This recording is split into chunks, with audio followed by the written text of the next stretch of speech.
Title: The Social Worker's Last Visit. The summer night felt colder than usual as I knocked on the door, waiting for someone to answer. It was another wellness check, one of those routine visits I had to do to make sure nothing's out of the ordinary. But when the door didn't open after a few knocks, something in me shifted. I had been at this job long enough to know when something was off. I wasn't sure why I had that feeling, but I did. With my freezing fingers, I reached for my phone to double-check the address, but it wasn't there. Did I forget it at home? I wondered. Maybe it was because I'd been feeling a little off today. Luckily, I had written it down on my clipboard. I checked it twice. This was the house I was assigned to visit, where a single father and his 5-year-old son lived. I stepped back a little and peered through the window by the door. I could see a child, a small boy, playing with some toys in the living room. Even though it was a little hard to make out all the details from this angle, I could see him clearly. He looked like he was having fun, but I still had to make sure everything was okay. I knocked again, but no answer. My instinct told me to check inside, just in case. So I tried the door, just to see. And surprisingly, it was unlocked. Great, I thought to myself as I pushed it open slowly, not wanting to startle anyone, though I still wasn't sure if anyone else was home. "Hello?" I called out, stepping inside.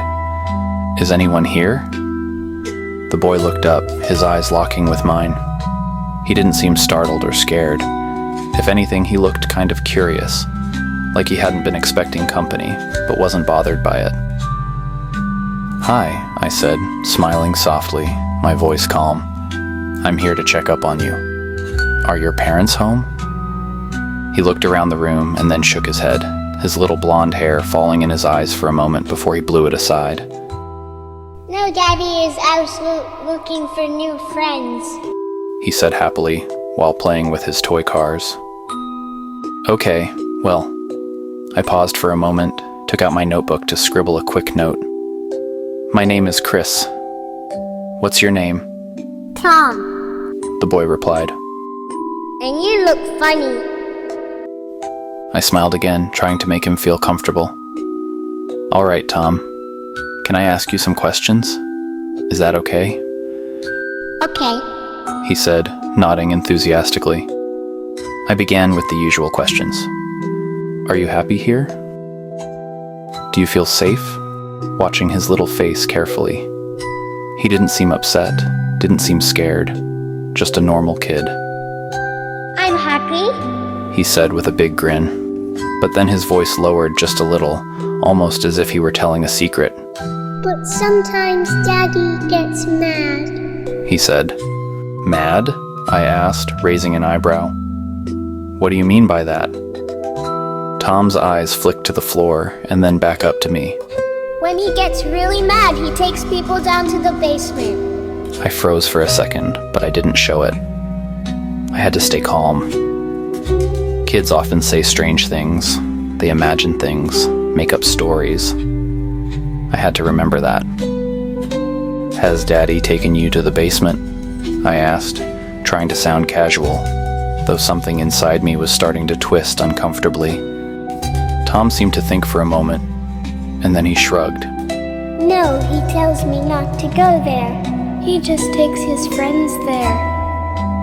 I laughed nervously, trying to dismiss the growing unease in my chest. "Oh, would you tell me, Tom? What happens when Daddy's friends go down there?" I asked while being curious of what he might answer. "Daddy gets mad when friends wanna go.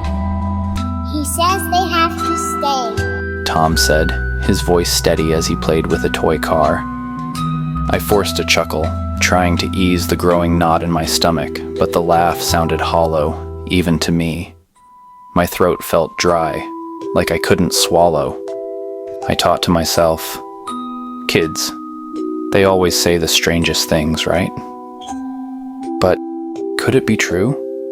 Was this some kind of elaborate fantasy he had made up? Or was there something real happening here, I couldn't be sure. I needed to check. Tom's eyes lifted from the toy car. I can show you, he said, with his voice being suddenly innocent again. He took a step closer to me, his tiny hand tugging at my sleeve. Show me where? I asked, feeling a strange mixture of curiosity and unease.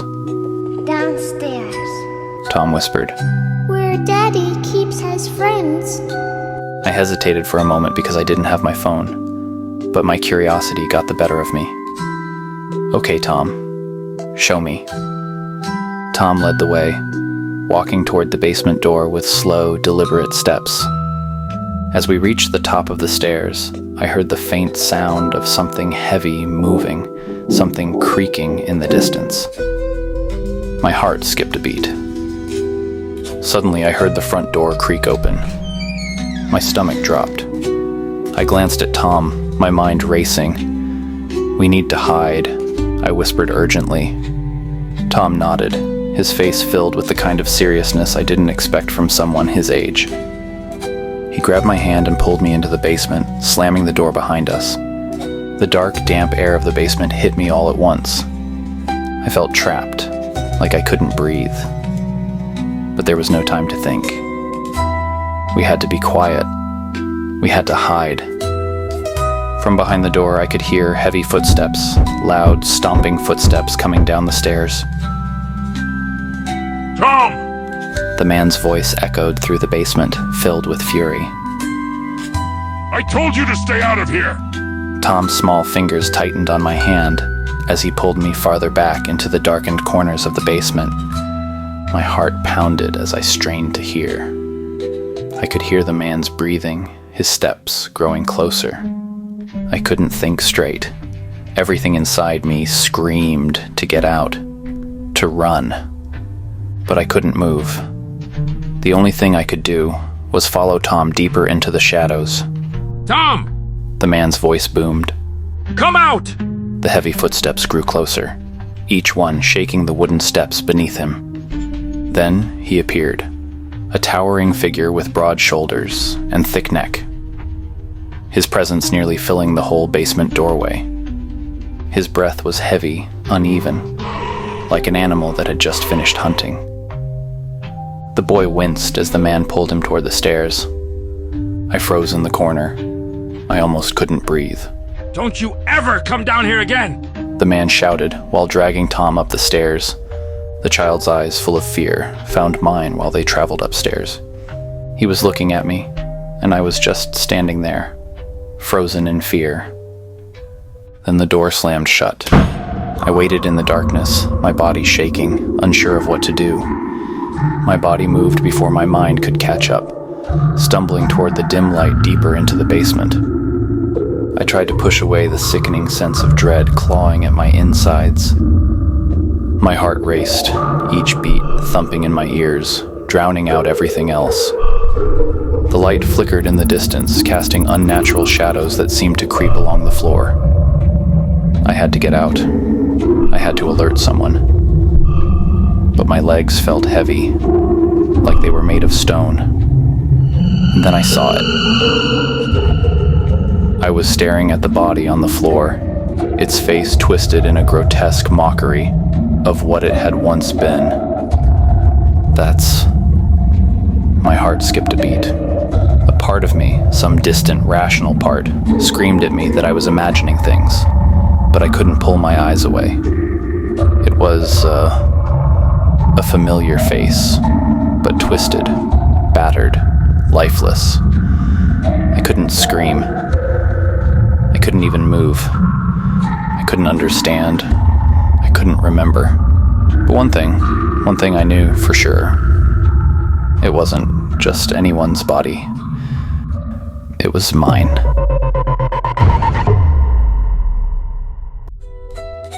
Hey guys, I'm still very new to this whole YouTube and writing stuff.